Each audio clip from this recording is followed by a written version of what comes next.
حضرت ابو ہریرہ فرماتے رضی اللہ عنہ، رسول اللہ صلی اللہ علیہ وسلم فرمایا، من انفق زوجین من شیء من الاشیاء فی سبیل اللہ دعی من ابواب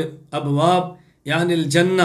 اللہ یا عبد اللہ ھذا خیر ومن کان من اہل الصلاۃ۔ اللہ کے نبی فرماتے ہیں جو شخص ہر چیز کا جوڑا خرچ کرتا ہے، بکری بھی ہے بکرا بھی ہے، جوڑا جوڑا خرچ کرتا ہے، قیامت کے دن اس کو جنت کے دروازوں سے بلایا جائے گا، یا عبد اللہ، یہ بہتر ہے اس سے جو تو نے خرچ کیا۔ فمن کان من اہل الصلاۃ دعی من باب الصلاۃ، نمازی کو باب الصلاۃ نماز کے دروازے سے بلایا جائے گا۔ ومن کان من اہل الجہاد دعی من باب الجہاد، مجاہد کو باب الجہاد سے بلایا جائے گا۔ ومن کان من اہل صدقہ دعی من باب صدقہ، صدقہ کرنے والے کو باب الصدقہ سے بلائیں گے۔ ومن کان من اہل الصیام دعی من باب الصیام ومن باب الریان، جو روزے زیادہ رکھتا ہے اس کو باب الصیام سے جنت پر بلایا جائے گا۔ فقال ابو بکر ما علی ھذا الذی یدعى من تلک الابواب من ضرورہ وقال هل يدعى منها كلها احد یا رسول اللہ۔ صدیق اکبر نے کہا یا رسول اللہ، جسے ان سارے دروازوں سے بلایا جائے اسے تو کوئی پریشانی ہو ہی نہیں سکتی، جس کو سب دروازوں سے بلایا جائے کوئی پریشانی ہو ہی نہیں سکتی، کوئی ایسا بھی ہے جس کو تمام دروازوں سے بلایا جائے؟ فرمایا نعم وارجو ان تکون منہم یا ابا بکر، ابو بکر کوئی اور ہو نہ ہو تو ہے، تجھے ان سب دروازوں سے بلایا جائے گا۔ یہ میں اپنے لفظوں میں سمجھانے کے لیے کہہ رہا ہوں، قال نعم، ہاں ابو بکر ان تکون منہم، امید ہے تو ان میں سے ہوگا۔ اچھا، اسی طرح حدیث ہے صحیح مسلم حدیث نمبر 2338، حضرت ابو ہریرہ رضی اللہ عنہ فرماتے ہیں رسول اللہ صلی اللہ علیہ وسلم فرمایا، من اصبح منکم اليوم صائما، آج اگر تم میں کسی نے روزہ رکھا ہے، ابو بکر نے کہا میں نے، انا، فرمایا فمن تبع منکم اليوم جنازۃ،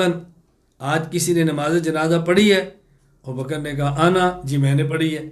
فرمایا فمن اطعم منکم اليوم مسکینا، تم میں نے کسی مسکین کو تم میں سے کسی نے کھانا کھلایا ہے، ابو بکر نے کہا جی انا، حضور میں نے کھلایا۔ فرمایا فمن عاد منکم اليوم مریضا، تم میں سے کسی نے بیمار پرسی کی ہے، کہا جی انا، میں نے کی ہے۔ اللہ کے نبی فرماتے ہیں مجتمعنا فی امرئ الا دخل الجنہ، اللہ، یہ اب یہ خصلتیں کسی ایک بندے کے اندر جمع ہوتی ہیں ساری، وہ بندہ جنتی ہوتا ہے۔ مشکات المصابیح حدیث نمبر 5508، حضرت عبداللہ بن عمر فرماتے ہیں رسول اللہ صلی اللہ علیہ وسلم فرمایا، ینزل عیسیٰ بن مریم الی الارض، عیسیٰ بن مریم آسمان سے زمین پر آئیں گے، فیتزوج، شادی کریں گے، ویولد لہ، بچے ہوں گے، ویمکث 45 سنہ، 45 سال رہیں گے، ثم یموت، پھر فوت ہوں گے، فیدفن معی فی قبری، پھر میرے ساتھ دفن ہوں گے، فاقوم انا وعیسیٰ بن مریم فی قبر واحد بین ابی بکر و عمر، پھر قیامت کے دن میں اور عیسیٰ بن مریم اکٹھے اٹھیں گے، یعنی ایک مقبرے سے ابو بکر عمر ہمارے ساتھ ہوں گے۔ کس قدر فضیلت کی بات، یہاں ذہن میں رکھ لیں، اس حدیث پاک میں عیسیٰ 45 سال تک رہیں گے، ایک روایت میں 7 سال ہیں، ایک میں 40 ہیں، ایک میں 45 ہیں۔ 7 سال سے مراد حضرت مہدی کے ساتھ ہے، اور 40 اور 45 میں سے راجح 40 والی روایت جو مسند احمد کے اندر ہے، اس کی میں کچھ دن پہلے حیات عیسیٰ علیہ السلام کے عنوان پر گفتگو میں تفصیل سے بات کر چکا ہوں۔ جامع ترمذی حدیث نمبر 3666، حضرت ابو ہریرہ رضی اللہ تعالیٰ عنہ فرماتے ہیں رسول اللہ صلی اللہ علیہ وسلم فرمایا، ما لأحد عندنا ید الا وقد کافیناہ ما خلا ابا بکر فإن له عندنا یدین یکافئہ اللہ بہ یوم القیامہ، جس شخص نے بھی ہمارے اوپر احسان کیا ہم نے بدلہ دیا ہے، ایک ابو بکر رہ گیا، اس کے بدلے قیامت کو خدا ہی دے گا۔ جامع ترمذی حدیث نمبر 3670، عبداللہ بن عمر رضی اللہ عنہما فرماتے ہیں رسول اللہ صلی اللہ علیہ وسلم نے فرمایا ابو بکر کو، انت صاحبی علی الحوض و صاحبی فی الغار، ابو بکر تو حوض پر بھی میرا ساتھی ہوگا جس طرح غار کے اندر تو میرا ساتھی ہے، صرف یہاں صاحب نہیں وہاں بھی ہوگا۔ تاریخ الخلفاء حضرت سلیمان بن یسار فرماتے ہیں رسول اللہ صلی اللہ علیہ وسلم نے فرمایا، خصال الخیر 360 خصلہ اذا اراد اللہ بعبد خیرا جعل فی خصلۃ منہا یدخل بها الجنہ، توجہ رکھنا، فرمایا کہ خیر اور نیکیوں کی 360 شعبے اور قسمیں ہیں۔ جب اللہ کسی شخص کے ساتھ بھلائی کا ارادہ فرمائیں تو 360 میں سے ایک اس کو دے دیتے ہیں۔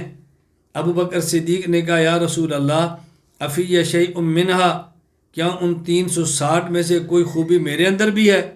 آپ نے فرمایا نعم جمع من کلن، ابو بکر تیرے اندر تو 360 کی ساری خوبیاں موجود ہیں۔ سبحان اللہ۔ تاریخ الخلفاء ام المومن امی عائشہ رضی اللہ تعالیٰ عنہ فرماتی ہیں کہ رسول اکرم صلی اللہ علیہ وسلم نے ارشاد فرمایا الناس کلہم یحاسبون الا ابا بکر رضی اللہ عنہ، قیامت کے دن ہر کسی کا حساب ہوگا، ابو بکر کا حساب نہیں ہوگا۔ یہ بات سمجھ لیں، اس کا معنی یہ نہیں کہ کسی اور سب کا ہوگا، کوئی حساب کے بغیر جانے والا نہیں ہوگا۔ یہ آپ نے ارشاد فرمایا کہ اگر قیامت کو حساب سب کا بھی ہو،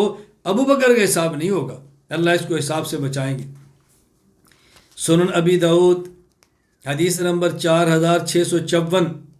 حضرت ابو ہریرہ رضی اللہ تعالیٰ عنہ فرماتے ہیں رسول اللہ صلی اللہ علیہ وسلم فرمایا اتانی جبریل، میرے پاس جبرائیل امین آئے، فاخذ بیدی، میرے ہاتھ کو پکڑا، فارانی باب الجنہ الذی تدخل منہ امتی، مجھے وہ جنت کا دروازہ دکھایا جس سے میری امت داخل ہوگی۔ فقال ابو بکر یا رسول اللہ وددت انی کنت معک حتی انظر الی، میرا دل کرتا ہے میں آپ کے ساتھ ہوتا تو میں بھی وہ دروازہ دیکھتا جس سے امت جنت میں جائے گی۔ فقال رسول اللہ صلی اللہ علیہ وسلم، حضور نے ارشاد فرمایا اما انک یا ابا بکر اول من يدخل الجنت من شیء من امتی، فرمایا یا ابا بکر اول من يدخل الجنت من امتی، ابو بکر میری امت میں جو لوگ جنت میں جائیں گے ان میں سب سے پہلے جنت میں تو جائے گا۔